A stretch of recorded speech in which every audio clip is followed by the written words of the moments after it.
Good evening and welcome to the Saturday edition of Market Mantra, in which we give you a complete update on the economic news of the day.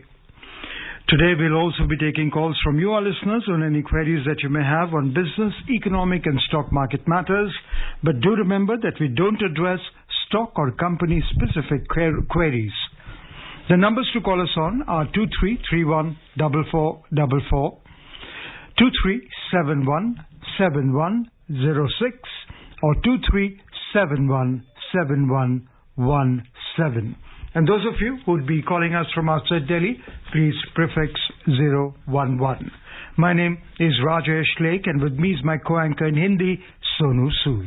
धन्यवाद राजेश। नमस्कार श्रोताओं, market मंत्र में आपका स्वागत है।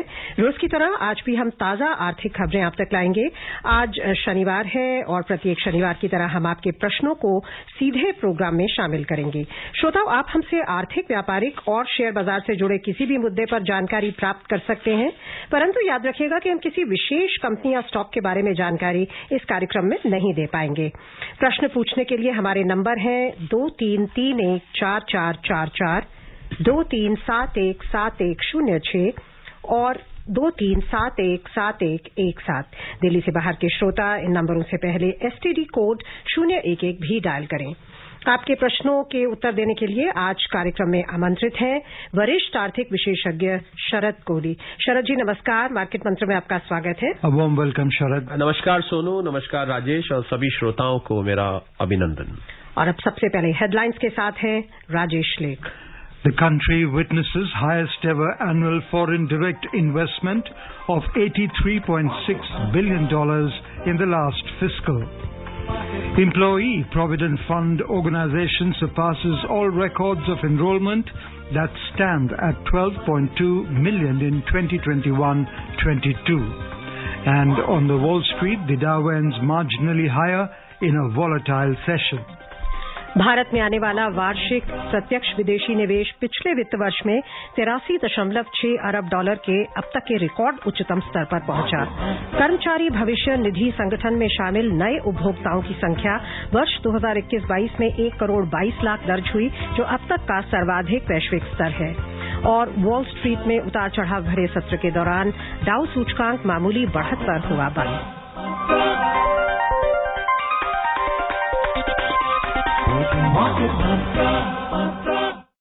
लेते हैं आज की पहली खबर। भारत निवेशकों के लिए पसंदीदा गंतव्य के रूप में उभरा है।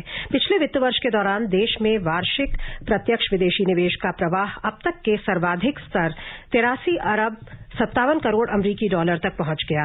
पिछले 4 वित्त वर्षों में भारत को 301 अरब अमरीकी डॉलर से अधिक प्राप्त हुए हैं। वाणिज्य और उद्योग मंत्रालय के आंकड़ों के अनुसार वित्त वर्ष 2003-04 से अब तक देश में प्रत्यक्ष विदेशी निवेश में 20 गुना बढ़ोतरी हुई है। उस समय केवल 4 अरब 30 करोड़ अमरीकी डॉलर का प्रत्यक्ष विदेशी निवेश था। भारत अब विनिर्माण क्षेत्र में भी विदेशी निवेश की पसंदीदा गंतव्य के रूप में उभर रहा है। 2020-21 के मुकाबले पिछले वित्त वर्ष में विनिर्माण क्षेत्र में प्रत्यक्ष विदेशी निवेश 76% बढ़कर 21 अरब 34 करोड़ डॉलर तक पहुंच गया। कंप्यूटर सॉफ्टवेयर और हार्डवेयर के क्षेत्र में विदेशी निवेशकों ने सबसे अधिक 25% निवेश किया। इसके बाद सेवा क्षेत्र और ऑटोमोबाइल उद्योग में निवेश हुआ है। We have two callers online with us, one from Delhi, the other one from Mumbai. First, we go to Delhi and speak to Deepak. A warm welcome, Deepak. Please ask your question. Good evening, everyone. And my question is, what difference between inflation and stagflation? And my second question is, what are the important macroeconomic indicators that influence the stock market? Thank you, sir. Okay, Deepak, inflation is price rise. When the prices start rising, I'll keep it very simple for you. That when the prices start rising and by a certain percentage, so we measure inflation at a particular point of time over a certain period. Suppose the price is 10 and it becomes 11 next year, so we say that inflation is 10%. And you can also measure it quarter on quarter, month on month, week on week, that is up to you. Stagflation is a situation when inflation continues to happen, whereas the growth, the GDP of a country does not grow.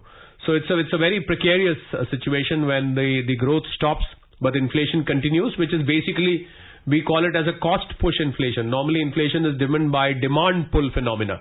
but when it becomes cost push, it leads to inflation, stagflation, because there is no growth which is parallelly running along with which we normally see in inflation, in the demand pull inflation. The second question is relating to what are the macroeconomic factors. I think inflation, as you said, is one of them. GDP is another one of them. The sectoral growths of various the fiscal deficit of the country, the foreign exchange reserves of the country, the overall revenue collection, the tax collection. So basically all the macroeconomic parameters, Deepak, in some form or the other, they affect the stock markets. One may affect at a particular time, the other may affect at the other time, or they may have a combined effect. So it's a combination of all the factors which weigh upon the stock market. But you need to analyze it along with sectoral data as well. Yes, Rajesh. All this put together are the sentiments, I think. Well, I mean, sentiments are, when we say sentiments in stock markets, Rajesh. No, they also influence the stock market. Yeah, they do. I mean, as far as the factors which influence the stock market, lot of things influence the stock market. I mean, stock market is the most sensitive person in the country. छोटी सी बात बुरी लग जाती है, छोटी सी बात अच्छी लग जाती है.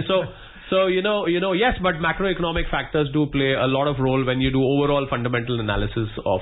So नाम भी है sensitive index. और अब चलते हैं मुंबई, जहां से जितेंद्र हैं हमारे साथ. जितेंद्र जी, आपका स्वागत है, सवाल पूछें. हाँ, नमस्कार. गुड इवनिंग मार्केट मंत्र टीम. जी नमस्कार. गुड इवनिंग मार्केट मंत्र team. Good evening. My question is, what is the impact on our daily life due to that repo rate change? I think there is no changes in daily life. खाली वो repo rate बढ़ने से bank का rate बढ़ा दिया, पर उन लोगों ने एफडी का रेट भी नहीं किया. हम कहते तो please elaboration briefly about the repo rate and the inflation. अच्छा, चलिए जितेंद्र, ऐसा तो नहीं है कि हमारी डेली लाइफ पे फर्क नहीं पड़ता. और अगर आपकी डेली लाइफ पे दो पहलू होते हैं इसके. There are two sides of this coin. One is where the EMIs that you pay on the various kinds of loans that you have taken. So the interest rate on that, some of the banks have already enhanced them by 25 basis points or 30 basis points. Let's not name the banks here.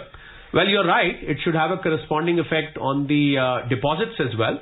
But I think the banks are waiting for the next month, June Monetary Policy Committee meeting, where there is most likely to be, because the inflation numbers are indicating, most likely to be another hike in the coming. So I think the banks may then like to, because banks would not like to change the FD interest rates again and again. So I think they would take into account what happened recently, and then all of a sudden RBI announced, and they might also like to factor in the June hike. So then both combined you will see improvement. तो Jitendra, daily life पे तो फर्क पड़ेगा. अगर आपके deposit पे interest ज्यादा आना शुरू हो जाएगा, कुछ लोगों की EMI ज्यादा चली जाएगी, it might upset your cash flows. It might also the FD rate improvement should be welcome news for the depositors.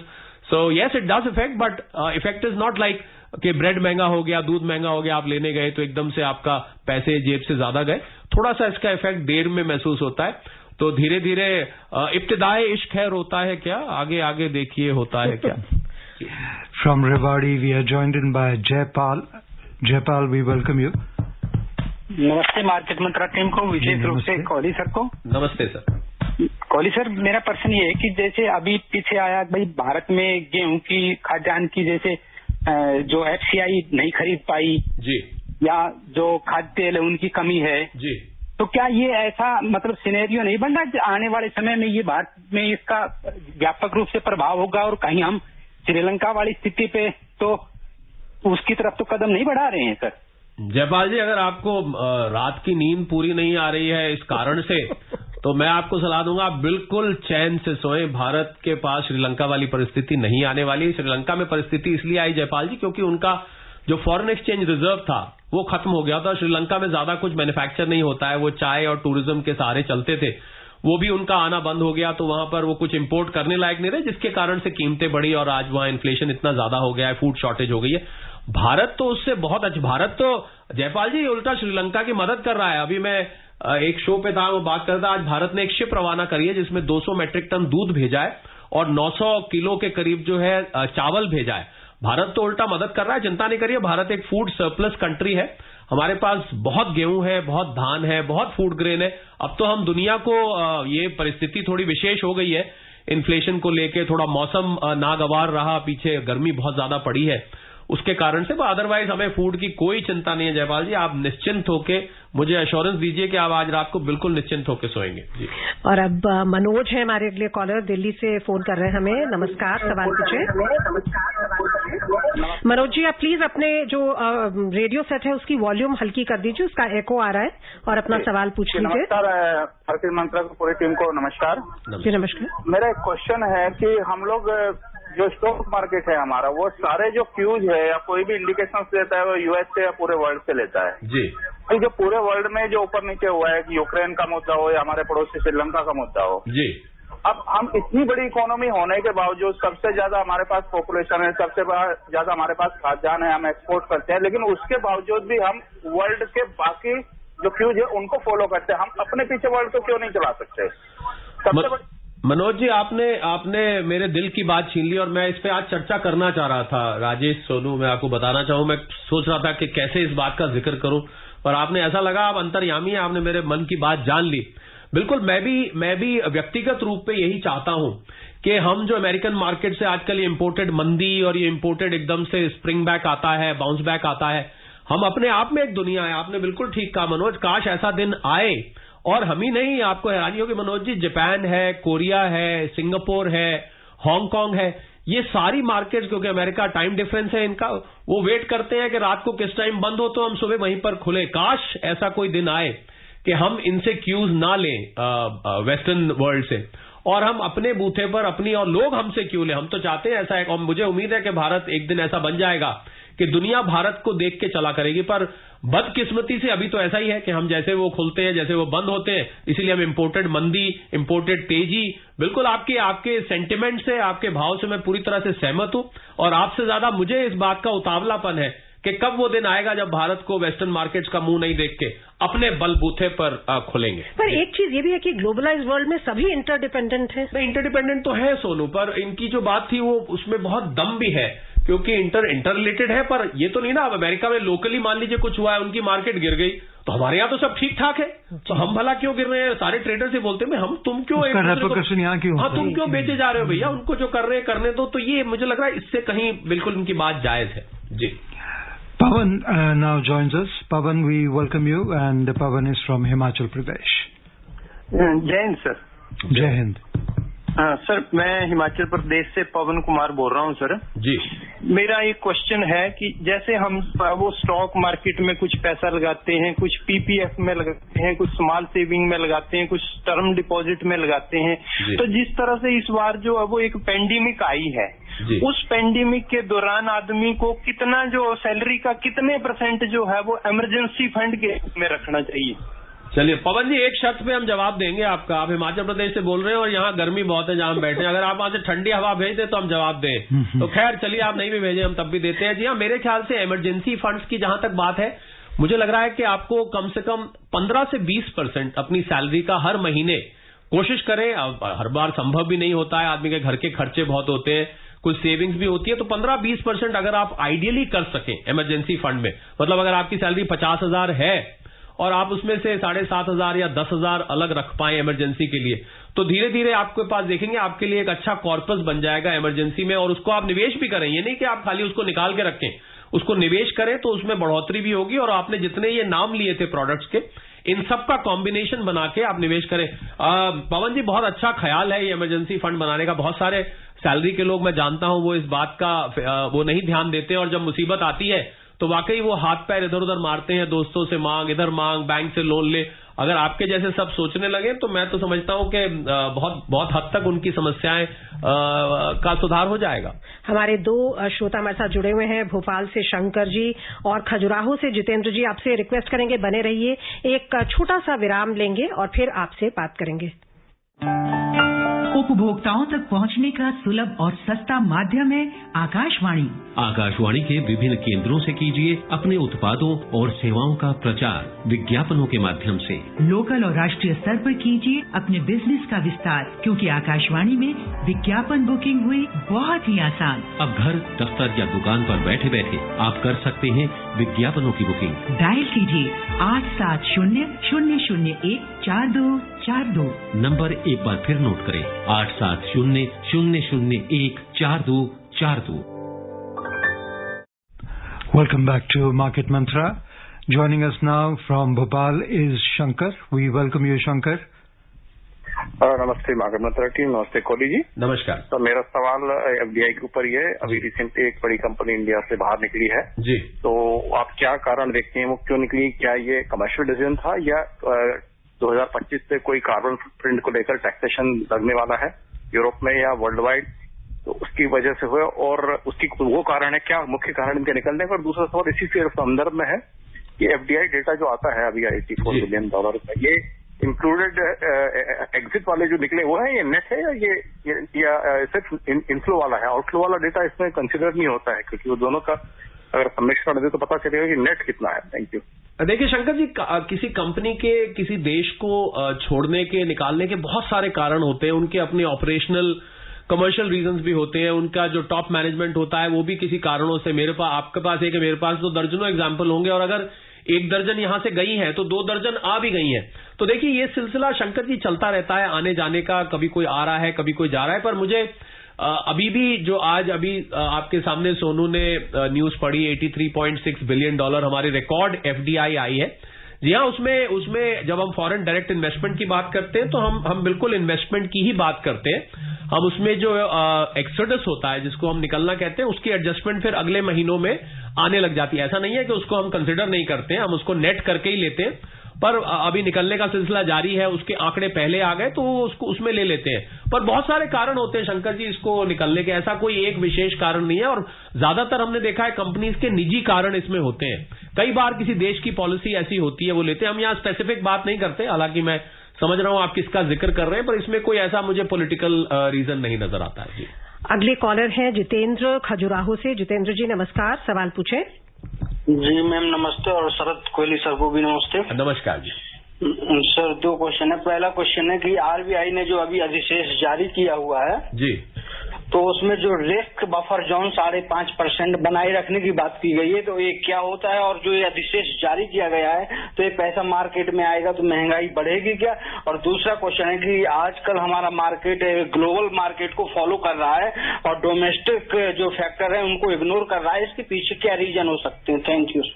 Jitendra जी बिल्कुल, देखिए जो बफर क्रिएट किया है उससे मार्केट में लिक्विडिटी आएगी नहीं, उससे अब महंगाई बढ़ने की उम्मीद नहीं है, क्योंकि आरबीआई ऑलरेडी अल्ट्रा एकोमोडेटिव से एकोमोडेटिव मोड में आ चुका है। तो मुझे नहीं लगता वो मनी सप्लाई उस लेवल तक जाएगी जहां पर हमें इन्फ्लेशन पे असर हो। दूसरा, आपने जो दूसरी वाली बात पूछी जितेंद्र जी, उसका मैंने अभी आप ही के एक सह लिसनर का मैंने बहुत डिटेल में जवाब दिया था कि हमको इंपोर्टेड क्यूज लेने पड़ते हैं, हमको वहां पर मंदी, वहां पर तेजी का असर यहां पर होता है। और हम ऐसे दिन की कल्पना कर रहे हैं जितेंद्र जी, जब हम अपने आप में एक पूरी दुनिया है और रहेंगे, और ऐसी दुनिया बन जाएंगे जब बाकी की मार्केट्स भारत की तरफ देखा करेगी। बताइए भैया, भारत का सेंसेक्स और एनएससी कैसे खुला, हम भी ऐसे ही खोलेंगे।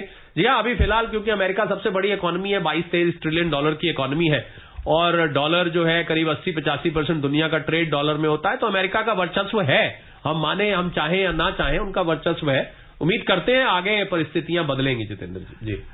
Before we take the next caller, let's tell you that the Employees Provident Fund organization has added 15.3 lakh subscribers in March this year.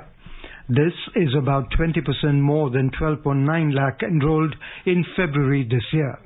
A month-on-month comparison of payroll data shows an increase of 2.5 lakh net subscribers in March 2022 compared to the net additions during February 2022.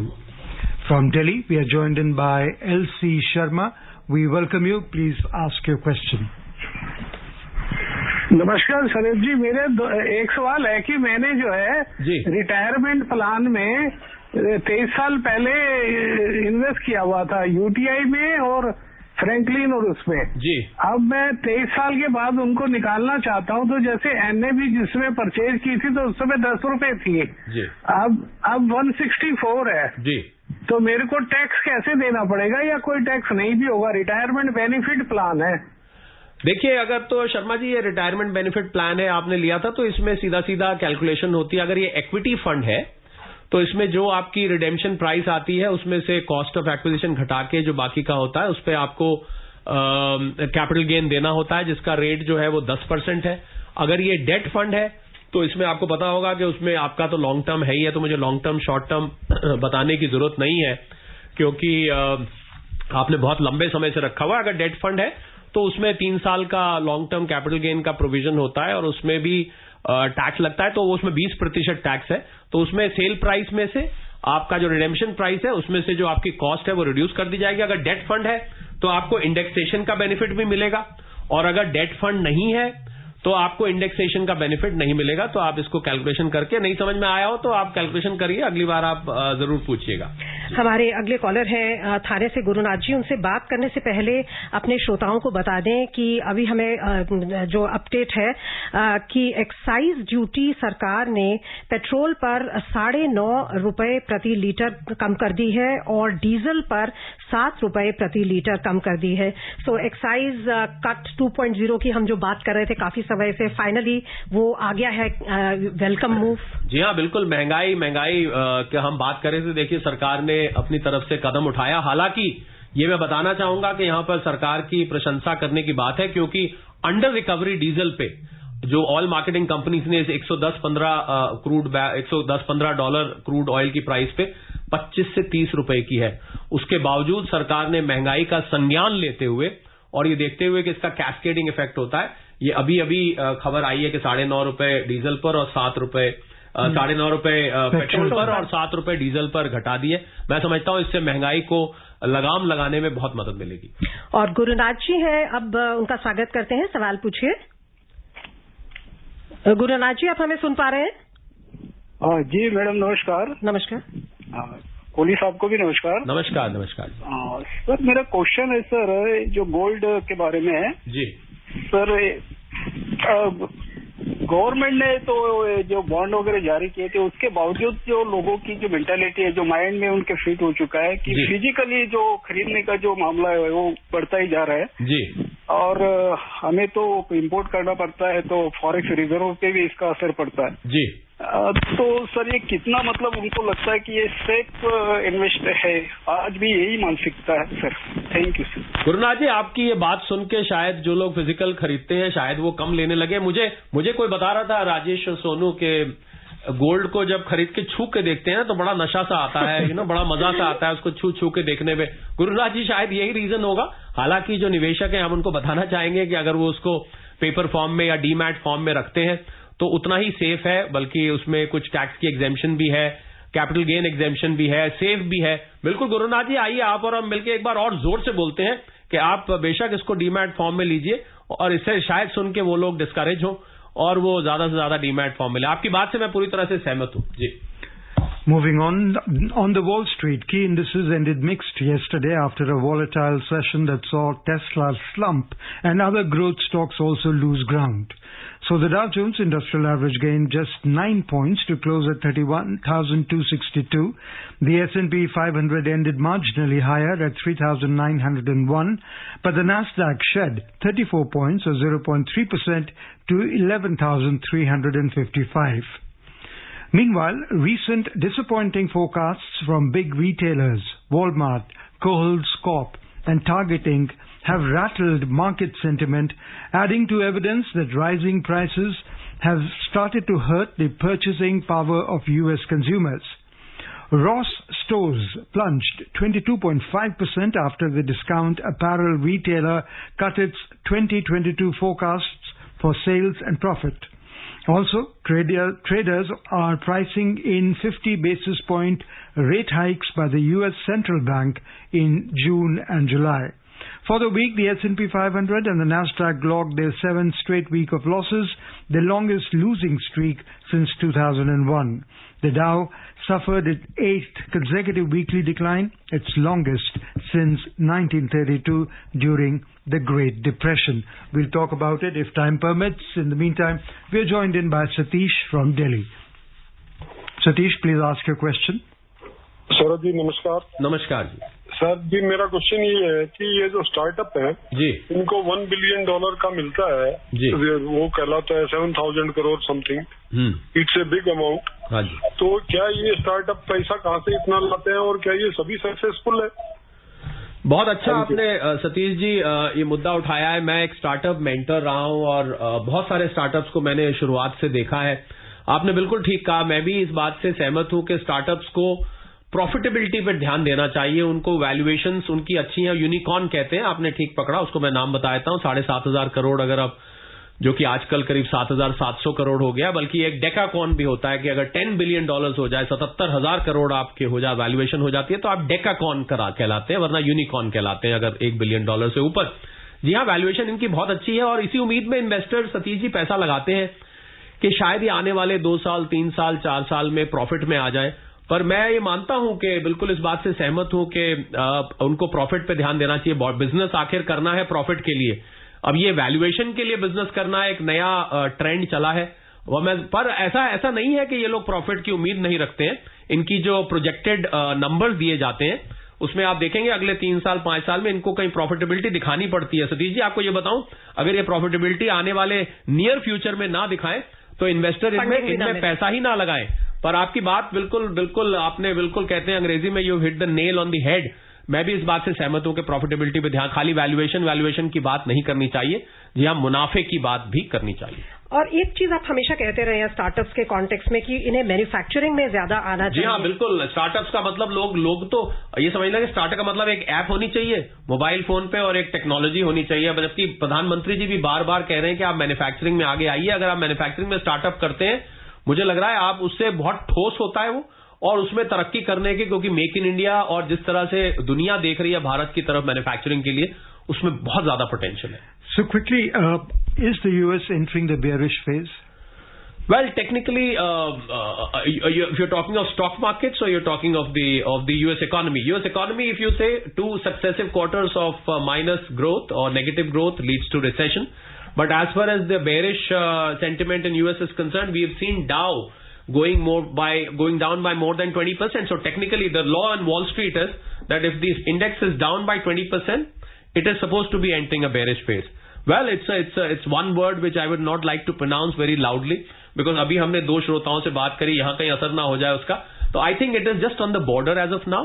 But any downfall from here, yes, unfortunately that may turn out to be true.